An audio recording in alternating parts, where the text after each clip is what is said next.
مولانا صاحب کے بیانات کے لیے مولانا صاحب کے آفیشیل چینل مولانا شہزاد آفیشیل کو سبسکرائب کریں۔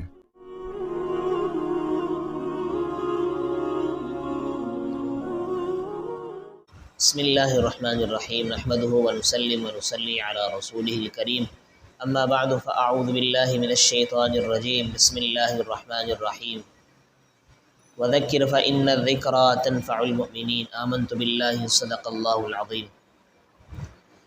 میرے محترم عزیز دوستوں، بزرگوں اور میرے سامعین و ناظرین، رسول اللہ صلی اللہ علیہ وسلم کا ایک ارشاد آپ کے سامنے بیان کرنے لگا ہوں کہ بہت اہم ترین اللہ کے رسول کے فرامین میں سے یہ ایک فرمان ہے۔ رسول اللہ صلی اللہ علیہ وسلم نے ارشاد فرمایا کہ 3 قسم کے افراد ایسے ہیں کہ وہ اللہ کریم کی ذمہ داری کے اندر آ جاتے ہیں۔ نمبر 1، وہ شخص کہ جو جب گھر میں داخل ہو تو سلام کرے، السلام علیکم ورحمۃ اللہ وبرکاتہ، تو ایسا شخص اللہ کی ذمہ داری میں آ جاتا ہے۔ تو اللہ کے رسول فرماتے ہیں کہ جو سلام کرنے والا شخص ہے کہ وہ اللہ کی ذمہ داری میں آ جائے گا، تو جب تک اس دنیا کے اندر رہے گا وہ، تو اللہ رب العالمین اس کو عزت کی روزی عطا فرماتے رہیں گے، اور جب اس کو دنیا کے اندر جتنے بھی کام پیش آئیں گے ان تمام کاموں کے اندر اللہ کریم اس کی مدد و نصرت کرتے رہیں گے۔ جب وہ دنیا سے رخصت ہوگا، دنیا سے وصال فرمایا جائے گا، وہ شخص دنیا سے چلا جائے گا، تو اللہ کریم اس سلام کرنے کی برکت سے اس کو جنت عطا فرمائیں گے۔ کتنی بڑی اللہ کریم کی طرف سے یہ مسلمان کے لیے فضیلت ہے۔ دوسرے شخص اور دوسرا فرد وہ ہے جو اللہ کی ذمہ داری میں آتا ہے کہ جو مسجد میں جس کا جانا کثرت کے ساتھ پایا جاتا ہو، مسجد جاتا رہتا ہو، مسجد سے آتا رہتا ہو، مسجد کے ساتھ اس کا تعلق ہو۔ جب مسجد جائے گا تو ظاہر سی بات ہے ظہر میں، فجر میں، عصر میں، مغرب میں، عشاء میں ہر ایک نماز کو پابندی کے ساتھ پڑھنے والا ہوگا۔ تو ایسا شخص بھی جو مسجد کے ساتھ جس کا تعلق ہوگا، مسجد جس کا کثرت کے ساتھ جانا پایا جاتا ہوگا،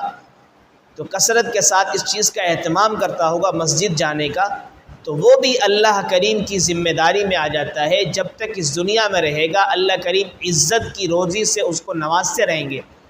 اور دنیا کے اندر جتنے بھی کام اس کو پیش آئیں گے ان تمام کاموں کے اندر اللہ کریم اس کی مدد و نصرت فرماتے رہیں گے، اور جب اس کو موت آئے گی تو اللہ کریم اس کو جنت عطا فرما دیں گے اپنی ذمہ داری کے ساتھ۔ تیسرا وہ شخص کہ جو اللہ کی ذمہ داری میں آ جاتا ہے، وہ کون سا ہے؟ وہ ہے کہ جو اللہ کے راستے کے اندر نکلتا ہے۔ اللہ کے راستے میں جہاد، یہاں سب سے پہلا جو مقصد یہاں پر ہے جہاد، اللہ کے راہ کے اندر اپنے آپ کو، اپنی جان کو، اپنے مال و جان کو سمجھے اللہ کے سامنے پیش کرتا ہے اور اپنے جان و مال کی قربانی دینے کو تیار ہو جاتا ہے، اللہ کی راہ میں نکلتا ہے۔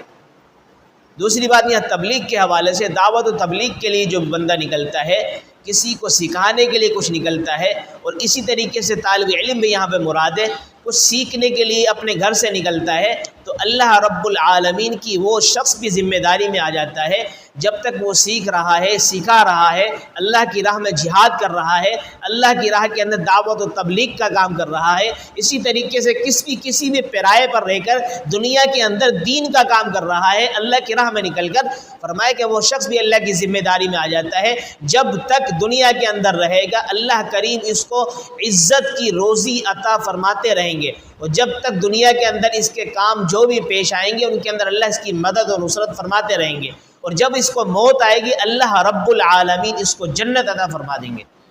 تو میرے عزیزو، بہت زبردست اللہ کے رسول کا یہ فرمان ہے، اس پر میں اور آپ بہت آسانی کے ساتھ عمل کر سکتے ہیں۔